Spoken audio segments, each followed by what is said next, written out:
Well, actually, I'm so glad about this project. As you know, that rice is a very important crop in this region, as most people consume rice as the staple food.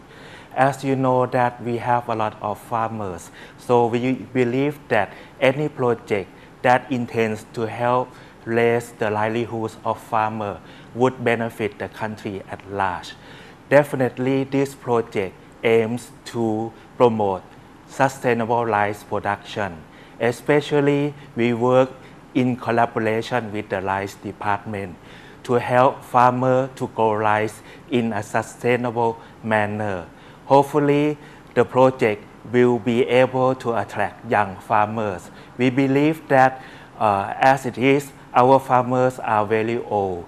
So if we can attract young farmers, we can definitely contribute to the regional food security. And we also believe that by implementing this kind of project, as you know that BRIA is a public and private partnership, we hope that in the future, both public and private partners can work closely together to benefit poor farmers, which definitely will contribute to both our economic and social development. So welcome back to the program, and now you're watching Be My Guest, and I'm Sarosha Ratanapian. And currently I'm still with Dr. Mattis Bickel, the project director of ASEAN, SAS and BRIA. And in the last break, have told us about ASEAN, SAS already, and how the GIZ will create food security in the region of Southeast Asia. Now, could you focus more a bit about another project, which you own as a project director actually, which is BRIA? Yeah, thank you very much. Pleasure to do so. So the Better Rice Initiative Asia, in very short, is Better Rice, Better Life. So that is a public-private partnership which has been commenced in 2013 in Thailand, in Indonesia, in the Philippines and in Vietnam. And what we try to do is to tackle about 30,000 smallholders and enable them to produce better rice. 10,000 of them being in Thailand with our partners, government partners, most and prominently the Thai Rice Department here in Thailand, Ministry of Agriculture and Agriculture Cooperatives, as well as with corporate partners like Olam International or BRIA here in Thailand. Okay, so talking about different organizations that are cooperating and doing this project, so what are the responsibility of GIZ in this project? So the responsibilities of GIZ is really a facilitating one. That is to say, we bring together the right partners. As I said, it's a public-private partnerships. So on the private side, BRIA, BASF, Olam, also millers and farmers. On the public side, the Thai Rice Department. And what we do is we bring them together and really determine common objectives, and then enable the farmers to come up with a higher quality of rice, a better production, and ultimately gaining more income and enjoying a better life. I see. Okay. So what have been the problems of rice in the first phase in order to make this project at first? Well, in Thailand you have about 6 million farmers, 4 million in the rice sector. So Thai rice farmers very heavily depend on rice as a commodity for sure. So that is the first point. Then secondly, also the Thai rice farmers expect a lot of subsidies from the government, since historically the government, if I may say so, has also provided a lot of subsidies, public investment in this regard. And that has turned the economic approach into an approach of waiting to get support from the government.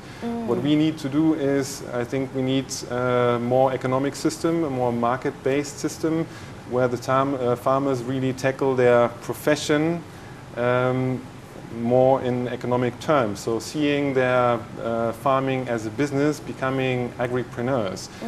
As well, the average Thai farmer is 57 years old, so certainly in a couple of years we will face some shortages, since the young generation does not really get engaged anymore. So that means to say joint efforts need to be undertaken in order to really engage the young generation and to show them that farming, rice farming in particular, could indeed be a profitable business. Okay, and this current situation is also observed in other countries as well, such as Indonesia, Malaysia, or the Philippines. Yes, certainly yes. I mean, the situation is a little bit different since you have surplus countries, exporting countries like Thailand and Vietnam, and then countries which are not yet self-sufficient like Indonesia and the Philippines. So the issues and challenges are slightly different for sure. Indonesia and Philippines, they try to become self-sufficient as soon as possible. And accordingly need to come up with different measures. So in Indonesia, for instance, the Indonesian government, they consider in certain regions to ban the consumption of rice 1 day per week. Wow. Just to give you a glimpse of idea what is really happening in the sector and in the region. Okay, so that means the approach, that you have undergone in each country is different then? Yeah, but what is not different is our approach towards education and curriculum. So every single country is meant to implement so-called good agricultural practices. That is a set of agricultural practices which the farmer is being trained with. And here in Thailand, we are really proud as a forerunner with the rice department to implement the so-called Sustainable Rice Platform Standard. That is the first sustainable standard in rice globally, and the Thai government has already on a pilot basis adopted the implementation of the standard in the frame of Thai Rice Gap Plus. What does that mean? That means that Thai rice farmer, probably towards the end of November, after harvesting time in the northeast, will be one of the very few and first ones having produced the first sustainably produced rice bag globally. Okay, I see. Okay, so as you mentioned previously that Thailand is the major exporter of rice to the world, and when you mentioned about Northeast province, that have been joining the project right now. So could you tell us specifically, where it is? Yeah, it is in Ubon Ratchathani, Sisiket, Royat, so in the northeast, and there we cooperate with the Community Rice Center, which is part of the rice department, and also join forces heavily with our private partners, BRIA, BASF, and Olam International.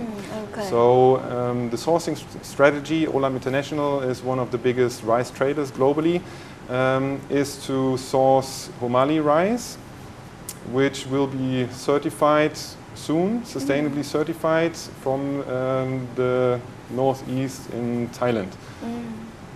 And do farmers have to adapt themselves a lot in order to be able, to create a very good standard and high standard of rice?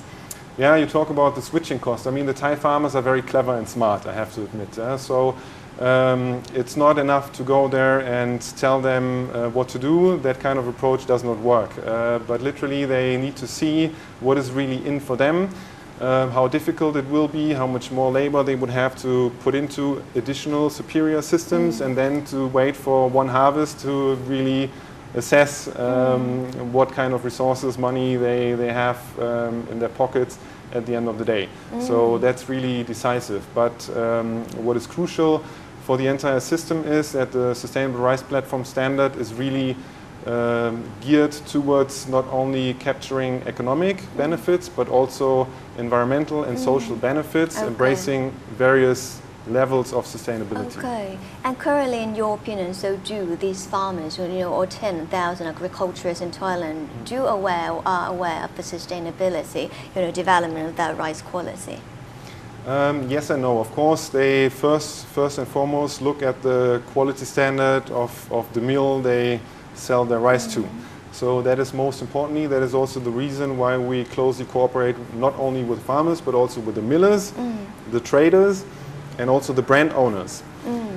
So they are increasingly getting aware of sustainable production in rice and the sustainability standard, the SRP standard. SRP is multi-stakeholder initiative which has been initiated by United Nations Environmental Programme and the International Rice Research Institute, and now has more than 50 members, and really takes up the implementation, application of the standard as a global challenge. Okay, and one of the last questions, any final goal or aim for this project? Yeah, we think that this kind of objective can only be successfully tackled in a very strong public-private partnership. So that is to say, we as GIZ, we come in with a very strong facilitating role of bringing together public and private players. So from the public side, so that is very clear and transparent, but of course at the same time you also need the right private players like the farmers, the millers, like commodity traders like Olam International, for instance, to really sustain the rice supply chain and enable the farmers to come up with superior practices so that they produce a higher quality of rice on a more sustainable basis, and that more safe and nutritious food is being produced in Thailand and the region for the next years to come. Okay, and last but not least, any final note for our viewers? Yeah, public-private partnership. So I have to say there is a saying I think Bill Gates came up with. If you want to go fast, go alone. If you want to go far, go together. And that is actually what captures it all. So we need the right player in the system supporting the endeavor of jointly moving towards a more sustainable agri-food and more sustainable rice system in Thailand, in Asia and globally.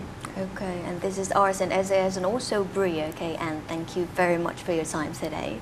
ขอบคุณค่ะ Thank you very much.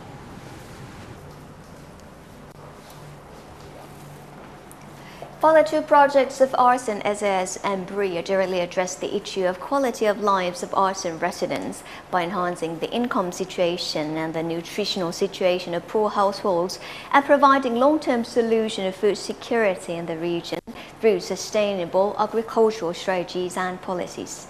For more information, you can log on to www.thai-german-cooperation.info. But that's all the time we have for Be My Guest this week. Thank you very much for watching us and tuning in. For more information, you can log on to thainewsrprd.go.th/en. And I'm Sarosha Ratanapian. สวัสดีค่ะ